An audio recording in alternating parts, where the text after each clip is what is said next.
এখনো অনেক ধৈর্য ধরতে হবে,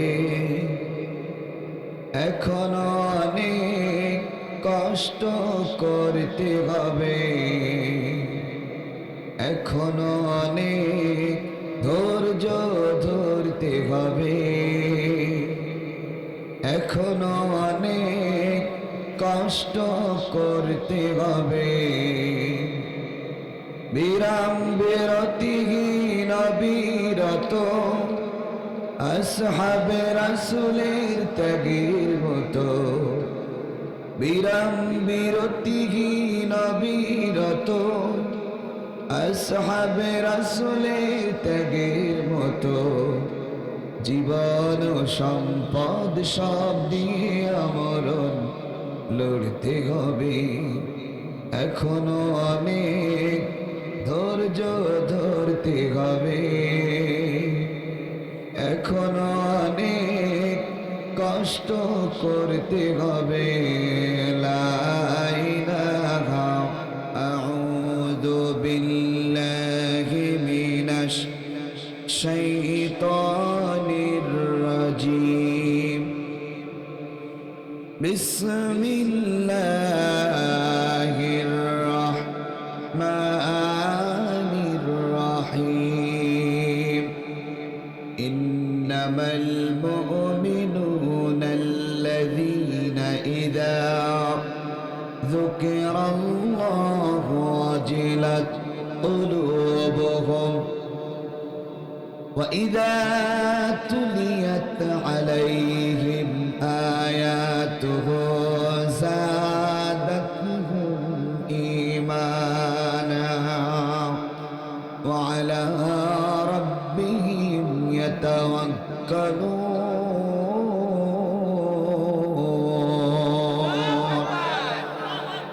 إنما المؤمنون الذين মুমিন তো তারা যাদের অন্তর সমূহ কেঁপে ওঠে, ইযা যুকিরাল্লাহ ওয়াজিলাত কুলুবুহুম, তাদের অন্তর সমূহ শুধু কেঁপেই ওঠে না, যখন আল্লাহর কথা তাদের সামনে বলা হয় তখন ওই মানুষগুলো যতটুকু ঈমান ছিল, যতটুকু মুমিন দাবি করেছিল, ওই ঈমানদারদের ঈমান আরো বেড়ে যায়। এবং তাদের সামনে যখন কালামে হাকিম থেকে তেলাওয়াত করা হয় তখন তাদের ঈমান শুধু বৃদ্ধি হয় না, তাদের ভয় এবং ভরসা কেবলমাত্র মহান মনিবের জন্য হয়ে যায়।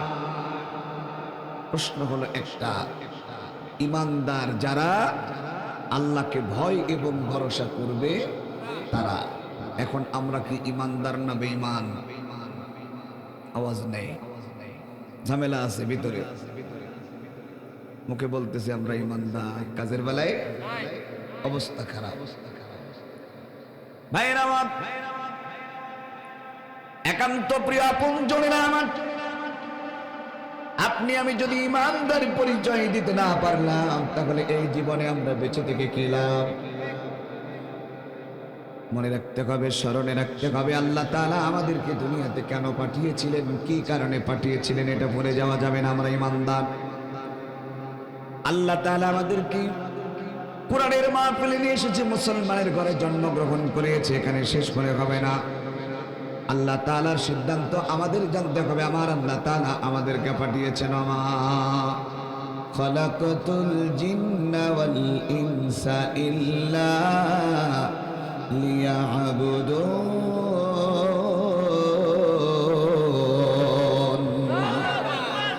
আপনি যখনই আল্লাহ তাআলার কথা বলে যাবেন তখন এই আয়াতের দিকে আপনি খেয়াল রাখবেন আল্লাহ তাআলা কি বোঝাতে চান। আল্লাহ তাআলা বলেন, আমি দুইটা জাতিকে এই দুনিয়াতে পাঠিয়েছি আমার গোলামি করার জন্য, আমার দাসত্ব করার জন্য। দুনিয়ার কোন মানুষের গোলামি তারা করবে না, তারা গোলামি করবে কেবলমাত্র কার? আরো জোরে বলেন, ওয়াকাদা রাব্বুকা আল্লা তা'বুদু ইল্লা ইয়্যাহু। ও বান্দা, কেবলমাত্র শুধুমাত্র আমি আল্লাহ তাআলার গোলামি ছাড়া কোন দুনিয়ার কোন মানুষের গোলামি করা যাবে না। কোন সরকারের গোলামি চলবে না, কোন পুলিশের গোলামি চলবে না, কোন পুলিশের চামচামি চলবে না, দুনিয়ার কোন মানুষের ইবাদত করা যাবে না।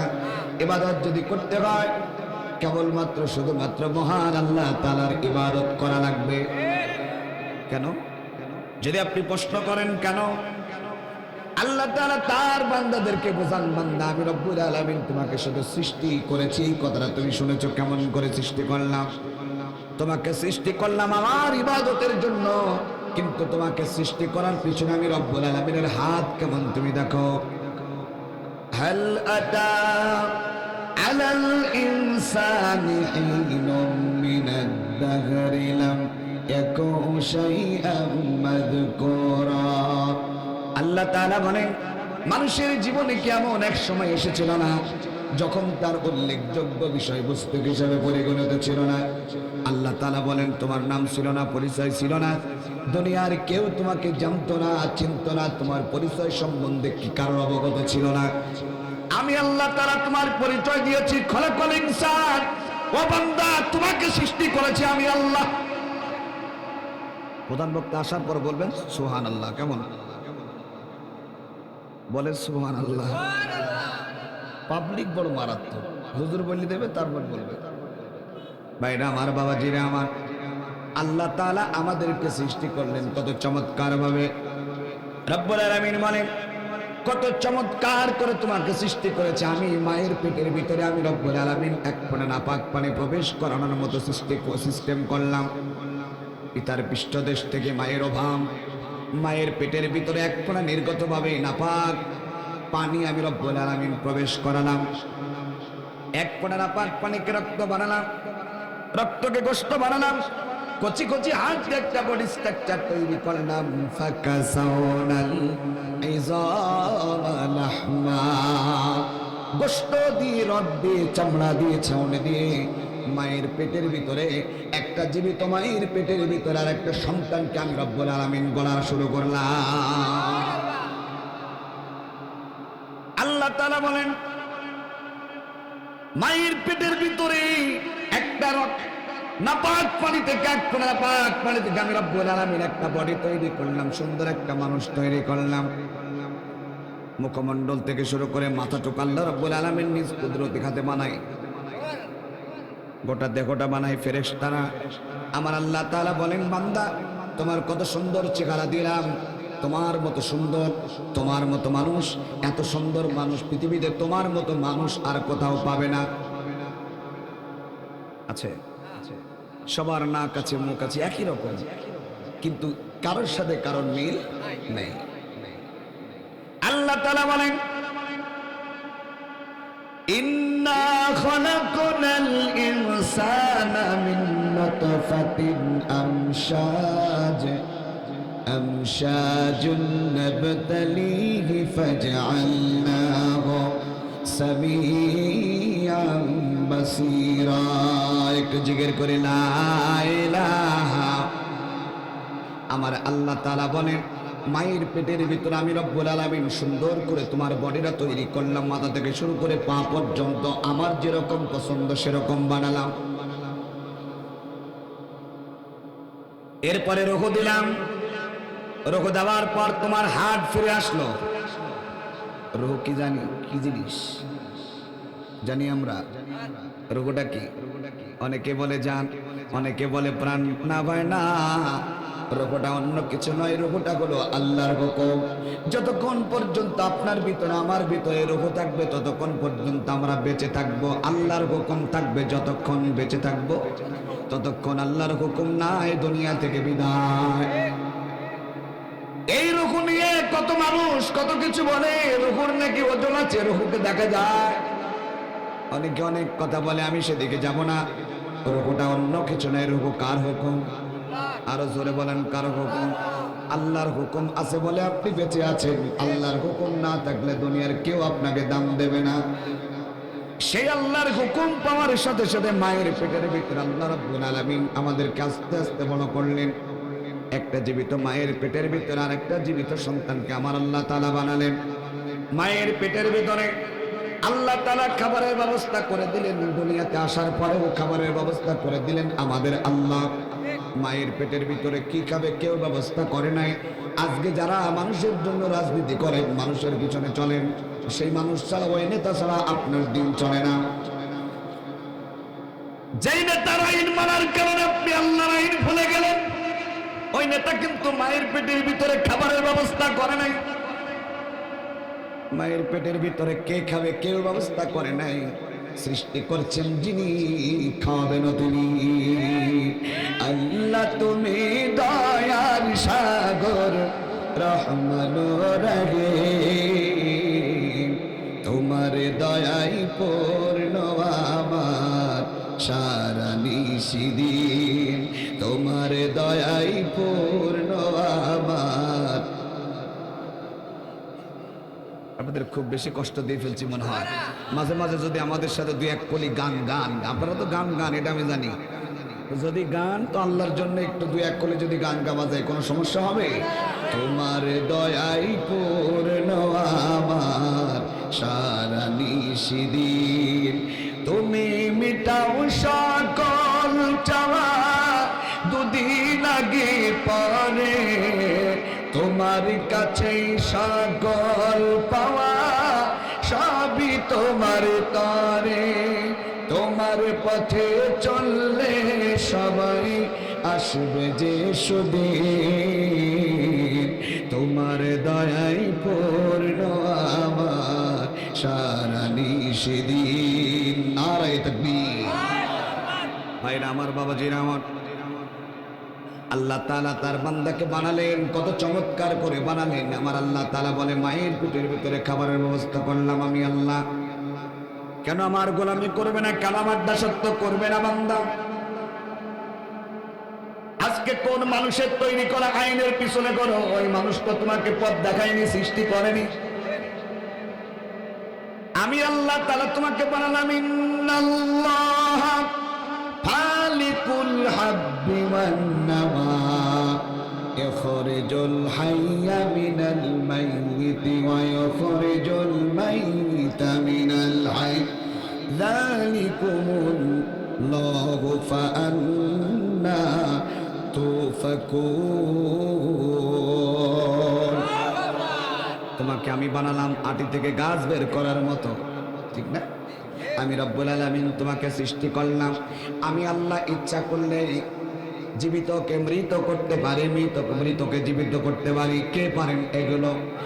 জীবন দেওয়ার মালিক আল্লাহ, জীবন কেড়ে নেওয়ার মালিক কে? হায়াতের মালিক আল্লাহ, আবার মৃত্যু দেওয়ার মালিক কে?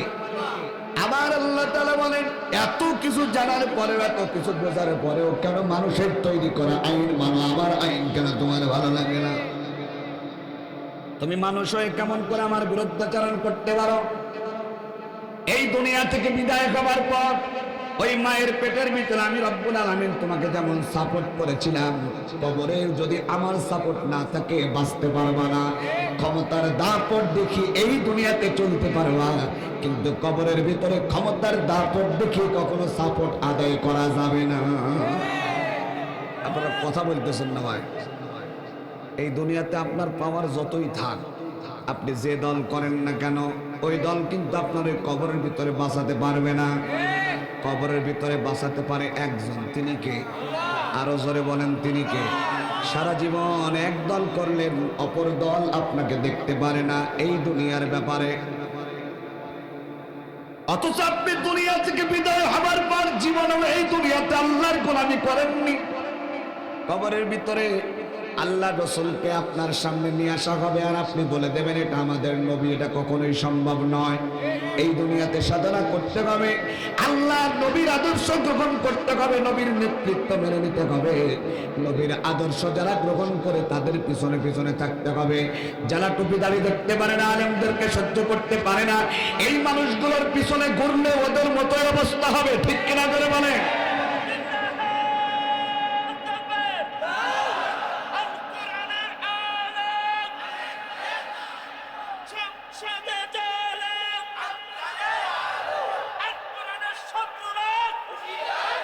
আল্লাহ কবুল করুন। আরো জোরে বলেন আমিন। তাহলে এই দুনিয়াতে আল্লাহর ইবাদত করব না মানুষের ইবাদত করব? ইমানদারেরা কখনো মানুষের গোলামি করতে পারে না। জোরে বলেন ঠিক কিনা? আমরা গোলামি করছি কার? গোলামি করছি কার? নেতা বলতেছে ইবাদত বাদ দাও, আমার পেছনে চলো, 2 লিটার তেল দেব। ও নেতা, তুমি যদি তেল না দাও তোমার কর্মীরা যাবে না, তারাও স্বার্থের জন্য ভালোবাসে। তেল না দিলে মোটরসাইকেল চলে না। হায়রে দুনিয়ার নেতা। ভাইরা আমার, বাবাজিরা আমার, যেটা বোঝাতে চাচ্ছিলাম, ওই কবরে কোনো নেতৃত্ব চলে না। একজনের নেতৃত্ব চলবেন, তিনি হচ্ছেন আমাদের রাসূল। আল্লাহর নবীকে সামনে নিয়ে আসা হবে। ওই ছোট মানুষটা হাত পাচ্ছি না, একটু জিকির করে লা ইলাহা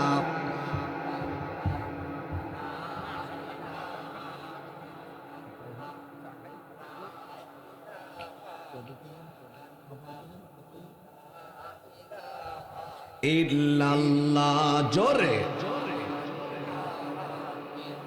একবারে ঘুমের ঘরে দেখা দাও যদি মোরে, এর চেয়ে বড় পাওয়া আর কি হতে পারে? তোমাকে ভেবে ভেবে হাসি কান্না উৎসবে মনটা শুধু জিগারায়, তোমার দেখায় আশায় আমার, তোমায় দেখার আশায় আমার দিন রাত গুজরাই। যদি এই জীবনে রাসূল তোমায় দেখি যে একবার, ওগো নবীজি আমার, প্রিয় নবীজি আমার, ওগো নবীজি আমার, প্রিয় নবীজি আমার, ঘুমের মাঝে দাও দেখা দাও নবীজি আমার, দুটি চোখে ঘুম আসে না বিরহে তোমার। যদি এই জীবনে রাসূল তোমায় দেখি যে একবার, ওগো রাসূল আমার, ওগো নবীজি আমার, ওগো নবীজি আমার, প্রিয় নবীজি আমার। চিৎকার দিয়ে বলেন মারহাবা। তাহলে আমাদেরকে সৃষ্টি করলেন কে? আমাদেরকে আবার এই কবরের ভিতরে নেবেন কে? মায়ের পেটের ভিতরে আল্লাহ তাআলা চমৎকার ভাবে আমাদেরকে সৃষ্টি করলেন, দুনিয়াতে নিয়ে আসলেন। আমার আল্লাহ তাআলা ইচ্ছা করলে মায়ের পেটের ভিতরেই শেষ করে দিতে পারতেন, দুনিয়াতে নাও নিয়ে আসতে পারতেন। এরকম ক্ষমতা আমার আল্লাহর ছিল কি ছিল না? শুধু দুনিয়াতে আসার পর বান্দা যখন হাত পা হয়ে গেছে, আল্লাহর ক্ষমতা তখন হারিয়ে যায়। ঠিক আমার আল্লাহ তাআলার ক্ষমতা কি এখন আর নাই? মানুষ যখন 2 নম্বর কাজ করে, মানুষ যখন আল্লাহর ইবাদত করতে চায় না, শয়তানের গোলামি করতে চায়, মানুষের তৈরি করা আইনের কাছে যায়, তখন ওই মানুষগুলো যখন খারাপের দিকে চলে যায়, তখন আমার আল্লাহ তাদেরকে একটু ছাড় দেয়। কত দূর যাবি যা, যা কত দূর যাবি যা। বান্দা তখন ছাড় পেয়ে ক্ষমতার দাপটে বলে এখন না, এখনো 41 সাল, এখনো 51 সাল, আর কিছুদিন ক্ষমতায় থাকার পর বলতো সারা জীবন থাকবো, মরবো না, তোর আজরাইলকে নিয়ে আয়। ঠিক কিনা? আমার আল্লাহ বলতেছে আজরাইল লাগবে না। আমার যুবকেরা, তরুণেরা যারা কোরআনের জন্য জীবন দিতে জানে, আবু সাঈদ সহ এই যুবকেরা যদি ইসলামের জন্য আবার লেগে যায়, ওই শয়তানের জাত এখনো যারা বাংলাদেশে আছে ওদেরকে একটু সজাগ করে দিতে চায়। ইসলামের বিপক্ষে কথা বলো না। যুবকরা আবার যদি তাদের কলিজার ফোঁটা ফোঁটা বিন্দু বিন্দু রক্ত ঝরাবার চেষ্টা করে, তোমার চেলাপালারা বাংলার জমিনে থাকতে পারবে না, জুতা দিয়ে পিটাতে পিটাতে মায়ের কাছে পাঠিয়ে দিতে পারে। তাহলে আল্লাহ তাআলা আমাদেরকে সৃষ্টি করে দুনিয়াতে পাঠালেন। আল্লাহ তাআলা ইচ্ছা করলে আমাদেরকে এই মুহূর্তে দুনিয়া থেকে বিদায় করে দিতে পারে, আবার অথবা আমার আল্লাহ তাআলা আমাদেরকে বেইজ্জত করতে পারেন, সম্মানিত।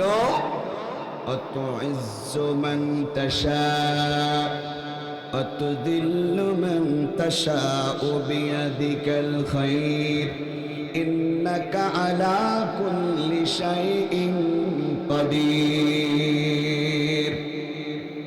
ইজ্জত দেওয়ার মালিককে, ইজ্জত কেড়ে নেওয়ার মালিককে। এটা বিশ্বাস করে কারা? ইমানদারেরা এটা বিশ্বাস করে কারা? ইমানদারেরা। বেঈমানেরা কখনো এই কথা বিশ্বাস করে না। আল্লাহ তাআলা বেঈমানদের সম্বন্ধে কোরআনে কারিমে চমৎকার ভাবে বলে, তারা মুখে বলে আমি ইমানদার, কিন্তু আসলে তারা ইমানদার না, তারা হলো বেঈমান। সব দলে থাকে, ঠিক না বেঠিক? আল্লাহ তাআলা বলেন ইন্নামাল মুমিনুনা আল্লাযীনা আমানু বিল্লাহি ওয়া রাসূলিহি সুম্মা লাম ইয়ারতাবু ওয়া জাহাদু বিআমওয়ালিহিম ওয়া আনফুসিহিম ফি সাবিলিল্লাহ উলাইকা হুমুস সাদিকুন। মুমিন তো কেবলমাত্র তারা যারা বিশ্বাস করে নিয়েছে আল্লাহ এবং আল্লাহ রাসূলের প্রতি, যারা ঈমান এনেছে এবং সন্দেহ পোষণ করে না, তাদের জীবন আল্লাহর জন্য কোরবানি করবে, আল্লাহর রাস্তায় জীবন দিকে তারা পিছপা হবে না, তারাই হচ্ছে একনিষ্ঠ সত্যবাদী। এটা হচ্ছে ইমানদার। আর মুনাফিক যারা, তারা বলে আমরা এ দলে আছি ওই দলে আছি, সরকার পরিবর্তন হলেই যে সরকার ক্ষমতায় সে সরকার আমাদের সরকার। বলেন সুবহানাল্লাহ। যে সরকার ক্ষমতায় আসে ওই সরকারই আমার সরকার। সব দলেই থাকে, আছে না নাই? আল্লাহ রাব্বুল আলামিন তাদের ব্যাপারে চমৎকার ভাবে কি আল্লাহ তাআলা বলতে পারেন কি পারেন না? ওয়ামিনান নাসি মান ইয়াকুলু আমান্না বিল্লাহি ওয়া বিল ইয়াউমিল আখির ওয়া মা হুম বিমুমিনিন। আর মানুষের মধ্যে এমন কিছু মানুষ আছে যারা বলে আমি ঈমান এনেছি আল্লাহর প্রতি এবং দ্বীনের প্রতি, অথচ তারা মুমিন নয়। অথচ তারা, আল্লাহ তাআলা বলতেছে তাদের অন্তরের অবস্থা সম্বন্ধে আমি আল্লাহ তাআলা ভালো জানি। তারা মুখে বলে আমি ঈমান এনেছি, বিপদে পড়ে কেবলমাত্র সরকার পরিবর্তন হওয়ার কারণে, আরে ভাই আমি ওর মধ্যে ছিলাম না, আমি তোমার দলে, ঠিক না বেঠিক? অথচ তারা যখন ওই জালিমদের সাথে ছিল, তারা কখনো ইমানদারদের পক্ষে ছিল না। যারা ইসলামের কথা বলেছে তাদের বিরুদ্ধে চালন করেছে, তাদের নামে মামলা দিয়েছে, অত্যাচার জুলুম নির্যাতন করেছে, ঠিক কিনা বলে? আল্লাহ তাআলা তো মনের অবস্থা জানে। পিঠ বাঁচানোর জন্য এখন দল চেঞ্জ করছে, আছে না নাই? এরা হচ্ছে গোল আলু, মানে কি মুনাফিক, সব দলে থাকে। ভাইরা আমার, বাবাজিরা আমার, কিন্তু মুমিন তো তারা যারা সব সময় আল্লাহর জন্য পাগল হয়ে যায়। কোরআন তেলাওয়াত করলে, কোরআনের আলোচনা করলে বান্দা আর অন্য দিকে যেতে চায় না। এক আল্লাহর প্রতি যখন ঈমান আনে, আল্লাহর ভয়টা তার হৃদয়ে চলে যায়। দুনিয়া নিয়ে সে ব্যস্ত থাকে না, পরকাল নিয়ে বড় তার চিন্তা হয়ে যায়। সে গরিব হোক, ধনী হোক, প্রেসিডেন্ট হোক, আল্লাহর জন্য তার মনটা একেবারে পাগলের মতো হয়ে যায়। দুনিয়া তার কাছে কিচ্ছু নয়, তুচ্ছ। ইতিহাসের দিকে আপনি যদি যান, যারা দুনিয়া চায় তারা কখনো আল্লাহর দিকে আসতে চায় না, আল্লাহ তাদের কবুল করে না। কিন্তু আল্লাহ তাআলার জন্য যারা এতটুকু, যাদের প্রতি আল্লাহর ভালোবাসা আছে, যার প্রতি আল্লাহর ভালোবাসা আছে, ওই বান্দার সামনে কোরআনে কারিমের একটা কথা বললে আল্লাহর বান্দা সবসময় কোরআনে কারিম শুনতেই থাকে, কখনো বিরক্ত হয় না। কিন্তু কিছু মানুষ দোকানে যখন টেলিভিশনের সামনে বসে, রিমোটটা হাতে নেয়, এক হাতে চা আর এক হাতে রিমোট সহ বিড়ি, কোনটা তুই কোনটা টান দেবে ঠিক পায় না, আছে না নাই? দোকানের সামনে বসে বসে এ চ্যানেল থেকে ও চ্যানেল, দোকান থেকে উঠতে তার মন চায় না। মসজিদে জুমার দিনে ইমাম সাহেবের যদি 5টা মিনিট লেট হয়ে যায়, পিছন থেকে বলে ও হুজুর চোখে কি সময় দেখতে পাও না? আলমপুর এলাকায় নেই, আমি অন্য এলাকার কথা বলি। অথচ কোরআনের মাহফিলে তো আসতে চায় না। কোরআনের মাহফিলে আসলে, তাফসীর মাহফিলে আসলে, আল্লাহর ঘরে গেলে তাদের সময়টা মনে হয় যেন কখন যাবে এরকম ভাবে। কিন্তু ইমানদারেরা যখন কোরআনের কথা শুনে শুধু বলতে চায় আর একটু হবে, আর একটু। সুবহানাল্লাহ।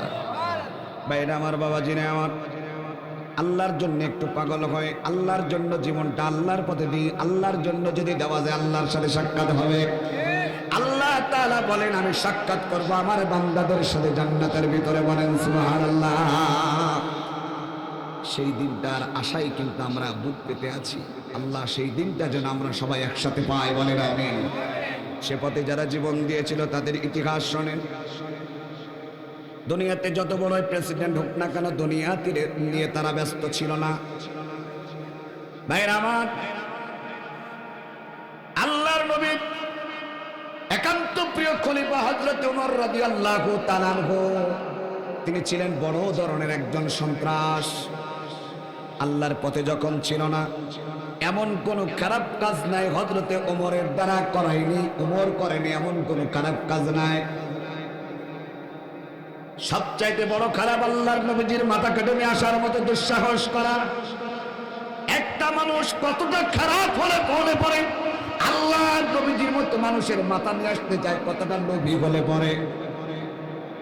এরকম সন্ত্রাসবাদ লোক আছে না নাই? আল্লামা সাইদির মতো মানুষের গায়ে তারা হাত তোলার মতো দুঃসাহস করেছিল। আল্লামা সাইদি বিরুদ্ধাচরণ করেছিল, আলেমদের বিরুদ্ধাচরণ করেছিল না করে নাই? তারাও তো কোনো না কোনো মায়ের সন্তান। ভাইরা আমার, হযরত ওমর রাদিয়াল্লাহু তাআলা আনহু ইসলামের ছায়াতলে আসলেন, তখন নবীর মাথা কাটতে গিয়ে যখন হেদায়েত প্রাপ্ত হলো, নিজ বোনাইকে বোনকে মারতে মারতে রক্তাক্ত করে দিয়েছিল। তারা আল্লাহর জন্য ঈমান আনার কারণে তারা মার খেয়েছেন, অত্যাচারিত হয়েছে, কিন্তু বোনার বোনাই কালেমা ছাড়ে নাই। সুবহানাল্লাহ। আর আমাদের একটা মামলা হলে পরের দিন দল পরিবর্তন, ও দল করা যাবে না, ও দল করলে এখন মার খাওয়া লাগবে। অথচ আল্লাহর নবী, সাহাবায়ে কেরাম আল্লাহর নবীর প্রতি যখন কালিমা গ্রহণ করেছিল, তাদের হৃদয়ে কার ভয়? আরো জোরে বলেন। আল্লাহর নবীর সাহাবারা মার খেয়েছেন, হযরত ওমর মেরেছেন, রক্তাক্ত করেছেন। এরপরে বলেছেন কি তেলাওয়াত করছিল, ওই পাতাটা আমার কাছে দে, ওই কিতাবটা আমার কাছে দে। তারা জবাব দিয়েছিল ইন্নাল মুশরিকুনা নাজাসুন, মুশরিকরা হলো অপবিত্র, অপবিত্র হাতে কখনো পবিত্র জিনিস তুলে দেওয়া যাবে না। ওমর আরো খেপে গেল। ওমর মারতে মারতে, ওমরের মতো মানুষ তার শরীরটা কাঁপা শুরু করলো। হযরত ওমর মারতে মারতে হাঁপিয়ে গেল। এরপরে বলতেছে কালিমা ছাড়। হযরত ওমরের বোন আর বোনাই কালিমা ছাড়েনি, কার জন্য? আরো জোরে বলেন, কার জন্য? ওরা জানে আল্লাহর পথে যারা জীবন দেয় তারা মরে না, তাদের নাম শহীদ। ওয়ালা তাকুলু লিমান ইউকতালু ফি সাবিলিল্লাহি আমওয়াত বাল আহইয়াউ ওয়ালাকিন লা তাশউরুন। আল্লাহর জন্য যারা জীবন দেয়, আল্লাহর পথে যারা জীবন দেয়, তাদেরকে মৃত বলা যাবে না, তারা শহীদ। তাদের রিজিকের ব্যবস্থাও আমার আল্লাহ করে থাকেন, জোরে কোন সুবহানাল্লাহ। ওমর চিন্তা করলো, হায়রে মানুষ, মানুষকে কি দিয়ে ভয় দেখানো যাবে? কি দিয়ে ভয় দেখানো যায়? আপনারা বলেন। মানুষকে সর্বোচ্চ তার জীবন কেড়ে নেওয়ার ভয় দেখানো যায়, কিন্তু জীবনটা যখন আল্লাহর পথে জীবন দেওয়ার জন্য পাগলের মতো হয়ে গেল বোন আর বোনায়, তখন আল্লাহ রাব্বুল আলামিন বিশ্ব নবীজির দোয়া কবুল করে নিয়েছিলেন এবং বলেছিলেন যে মানুষগুলো রাসূলের জন্য জীবন দিতে পারে, আল্লাহর জন্য জীবন দিতে পারে, তাদেরকে মেরে কখনো ইসলামের পথ থেকে সরানো যাবে না। আমার দিকে তাকান। চিন্তা করলেন, এত মারার পরেও যারা ইসলাম ছাড়ে না, তাদেরকে আর কি দিয়ে ভয় দেখানো যাবে? না, তাদেরকে আর ভয় দেখিয়ে লাভ নাই। আল্লাহ তাআলার হেদায়েত হযরত ওমরের মধ্যে প্রবেশ করেছে। ও বোন, এই তেলাওয়াত যদি আমি করি, আমার করা লাগে, এরকম চেষ্টা যদি আমি করি, তাহলে আমি কি তেলাওয়াত করতে পারবো নাকি? এই কিতাবটা যদি আমি নিতে চাই, তাহলে আমার করণীয় কি? সুবহানাল্লাহ। এতক্ষণ যে ওমর আল্লাহর নবীর সাহাবাদেরকে কালিমা গ্রহণ করার কারণে মারলো, মারতে মারতে রক্তাক্ত হয়ে গেছে, সেই বোনকে মারতে মারতে দুনিয়া থেকে বিদায় করার উপক্রম হলো, আর মারতে পারছে না। তখন হেদায়েতটা হলো, বোন, যে তেলাওয়াত শুনে তুই কালিমা গ্রহণ করেছিস, ঈমানটা আমি আমার আল্লাহর পথে দিতে চাচ্ছিস, ওই তেলাওয়াতটা আমি করতে চাই, আমি আর এ পথে থাকতে চাই না। বোন বলল যে কোরআন যদি ধরতে হয়, তেলাওয়াত যদি করা লাগে, তাহলে তোমাকে পবিত্র হতে হবে। পবিত্র না হওয়া পর্যন্ত কোরআনে কারীম তোমার হাতে তুলে দেওয়া যাবে। বোন আর বোনাইকে তুললেন, চলো যায়। অজু করলেন, গোসল করলেন, দুইজনকে এই রক্তাক্ত শরীর নিয়ে সামনের দিকে অগ্রসর। সাহাবায়ে একরাম আল্লাহর নবীকে বললেন, ইয়া রাসূলুল্লাহ, আমরা দেখে আসলাম ওমর আসতেছে তার বোন আর বোনাইকে মেরে। এখন তো আল্লাহর নবীর গায়ে হাত দিতে তো সে দ্বিধাবোধ করবে না। ইয়া রাসূলুল্লাহ, আমি সামনে দাঁড়াবো, আগে আমি মরি। সুবহানাল্লাহ, আগে আমি মরবো, তারপরে আমার নবীকে মারবে। আমরা বেঁচে থাকবো আর আল্লাহর নবী যে দুনিয়া থেকে বিদায় হবে, এরকম হতে দেব না। হযরত ওমর রাদিয়াল্লাহু তাআলা আনহু আসতেছেন, আল্লাহর নবীকে বললেন, সাহাবারা তোমরা সরে যাও, আমি রাসূল, তোমরা রাসূল না, আমি নবী, তোমরা নবী না, আমি যা দেখি তোমরা তা দেখো না। আমি দেখতেছি ওমর কোলা তরবারি নিয়ে বোন আর বোনাইকে মারতে মারতে আমার কাছে নিয়ে আসছে। আমি দেখতেছি হযরত ওমরকে ইসলামের জন্য আমার আল্লাহ তাআলা কবুল করে নিয়েছে। হযরত ওমর আসলেন, আল্লাহর নবীর কাছে এসে নবীর পায়ের কাছে তরবারি জমা দিয়ে বললেন, ইয়া রাসূলুল্লাহ, আমি ভুল করেছি, আপনি আমার কালিমা পড়িয়ে দেন। আল্লাহর নবীজি হযরত ওমরকে ইসলামের জন্য কবুল করে নিয়ে কালিমা পড়ে নিলেন। এই আলোচনা করা আমার মূল উদ্দেশ্য নয়, মূল উদ্দেশ্য আমাদের শিক্ষা নেওয়া। রাসূল করিম সাল্লাল্লাহু আলাইহি ওয়াসাল্লামের মাথা কাটতে পারে এমন দুঃসাহস হযরত ওমরের ছাড়া আর কারণ ছিল না। সেই ওমর ইসলামের কাছে এগিয়ে আসলেন, আলহামদুলিল্লাহ বলেন। ইসলামের কাছে আসলেন, যেই ওমর কবর টবর বুঝতো না, নিশা ছাড়া কিছু বুঝতো না, লোভ লালসার মধ্যে লিপিবদ্ধ, সেই ওমর আসলেন ইসলামের কাছে। ইসলামের এমন জ্ঞান আল্লাহ তাআলা তাকে দান করলেন। আল্লাহর নবী বলেছেন, আমার পরে যদি কেউ নবী হতো, আল্লাহ রাব্বুল আলামিন ওমরকে নবী বানাইতেন। চিন্তা করেন আপনি, একজন সন্ত্রাস, সেই ব্যক্তি ইসলামের কাছে আসলো। আল্লাহ তাআলা তার রাসূলকে বললেন যে তোমার পরে কেউ নবী হলে, রাসূল বলতেছেন আমার পরে নবী হলে হযরত ওমর হতো। তার মানে বুঝতে হবে, যারা খারাপ, ওই শয়তানদের প্রতারণায় পড়ে খারাপ করেছে, তারা যদি সত্যিকারের মুমিন হয়ে ইসলামের দিকে আসতে পারে, আল্লাহ রাব্বুল আলামিন তাদেরকে ওমরের মতো সেপাসারার পথে আল্লাহ তাআলা কবুল করতে পারে। কিন্তু সুযোগ হলো মুখে আর কাজে এক নয়। মুখে বললাম আমি তোমার দলে, মনে মনে বলতেছি না আমি তো দলে না, আমি আসলে পিঠ বাঁচানো। মনের অন্তরের খবর কে জানেন? আরো জোরে বলেন, কে জানেন? এজন্য আপনি মনে কি বলতেছেন কেউ জানে না, একজন জানে। তিনি কে? আমাদের সব কথা আল্লাহর সাথে শেয়ার করতে হবে। নিজে ভুল করেছি, আল্লাহর কাছে মাফ চাইতে হবে, আল্লাহ তুমি মাফ করে দাও। এমন কোন রাত ছিল না হযরত ওমর আল্লাহর কাছে কাঁদতেন না। ওমর তার পাপের জন্য অনুতপ্ত হতেন, অনুশোচনা করতেন, আল্লাহ আমি ভুল করেছি, আল্লাহ তুমি আমাকে মাফ করে দাও। আমার আল্লাহ বলেন, বান্দা তুমি যখন আমার কাছে তোমার ভুলের জন্য অনুতপ্ত হবা, তওবা করবা, আমি রব্বুল আলামিন তোমার তওবাকে কবুল করে নিয়ে জীবনের সমস্ত গুনাহ মাফ করে দেব। সুবহানাল্লাহ।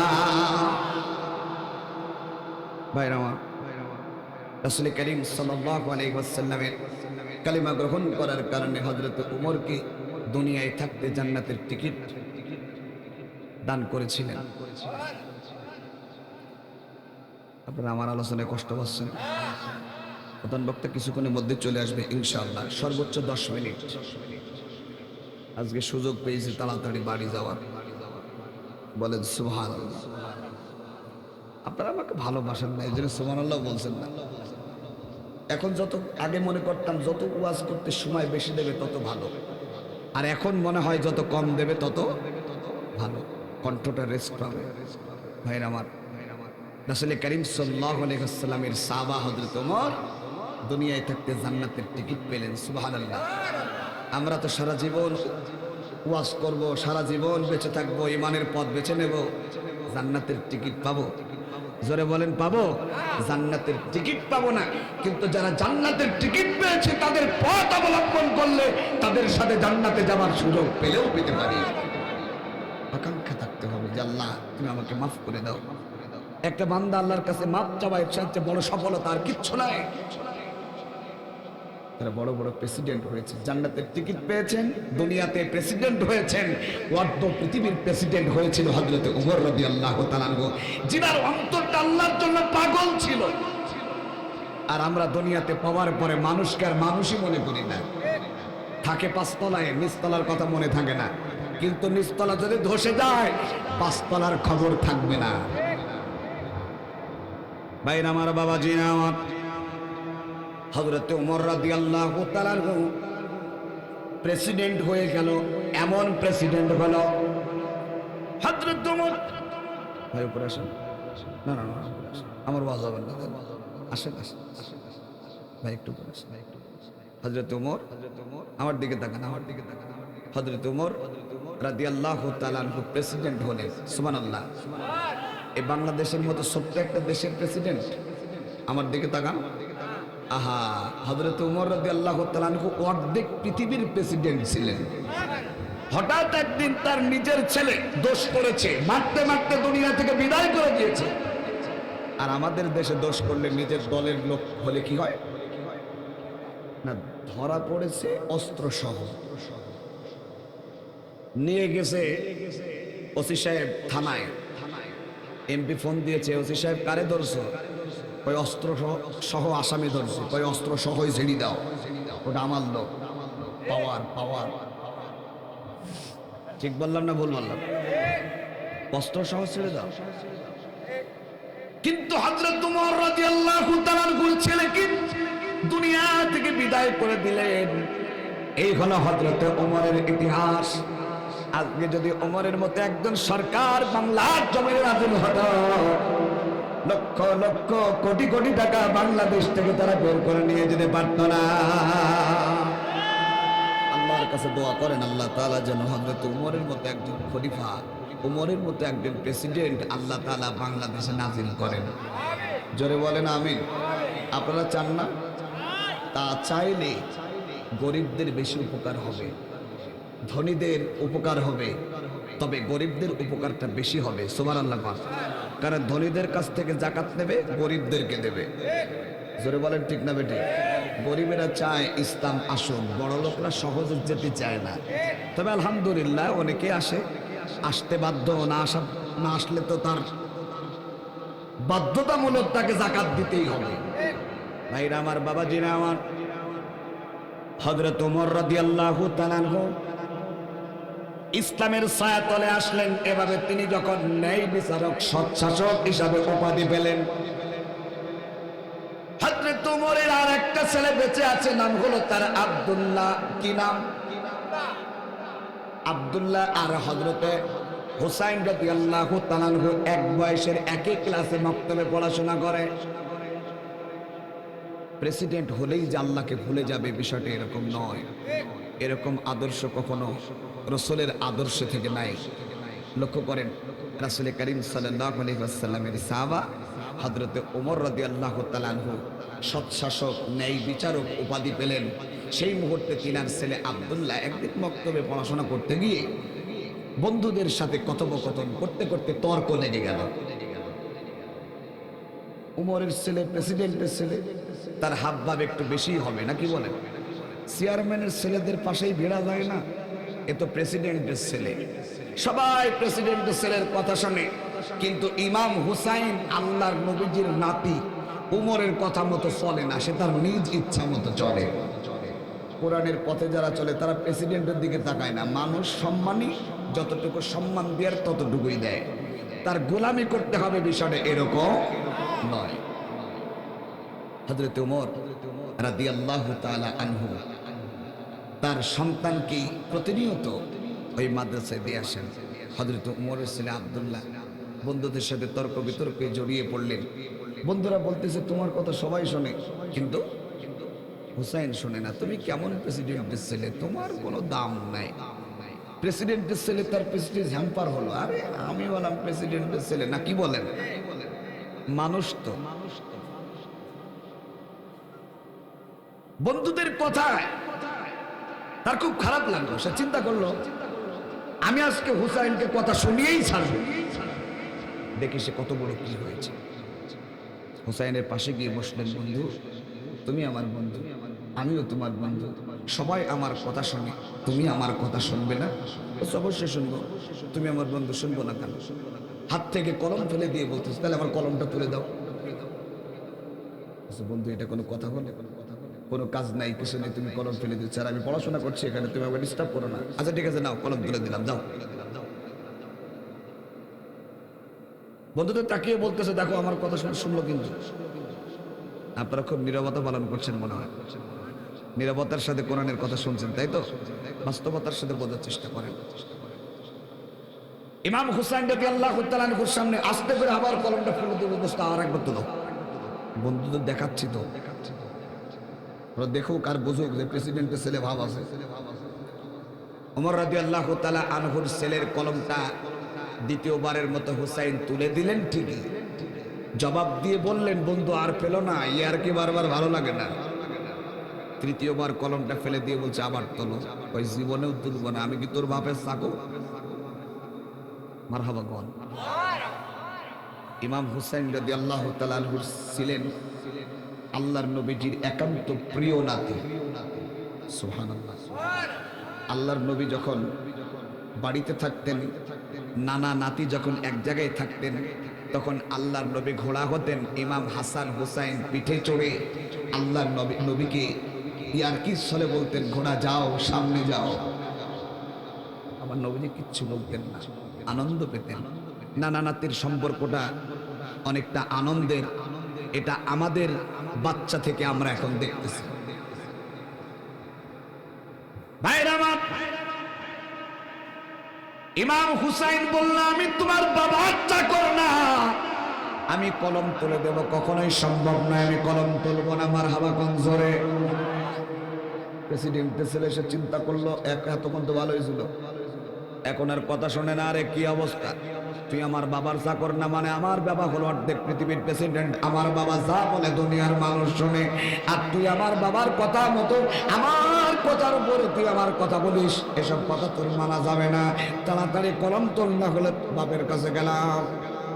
ইমাম হুসাইন এতক্ষণ পর্যন্ত তার রাগটা একটু কন্ট্রোল করার চেষ্টা করছিল, কিন্তু এবার বলতেছে, ও বন্ধু, বন্ধু, ও আব্দুল্লাহ, শোনে নাও, তুমি যখন বললে আমি নাকি তোমার বাবার চাকর, আমি বলি, শোনো শোনো, আমি তোমার বাবার চাকর তো না, চাকর তো না। তোমার বাপকে গিয়ে জিজ্ঞেস করবা, তোমার বাপ সহ তুমি সহ আমার নানার চাকর। লা ইলাহা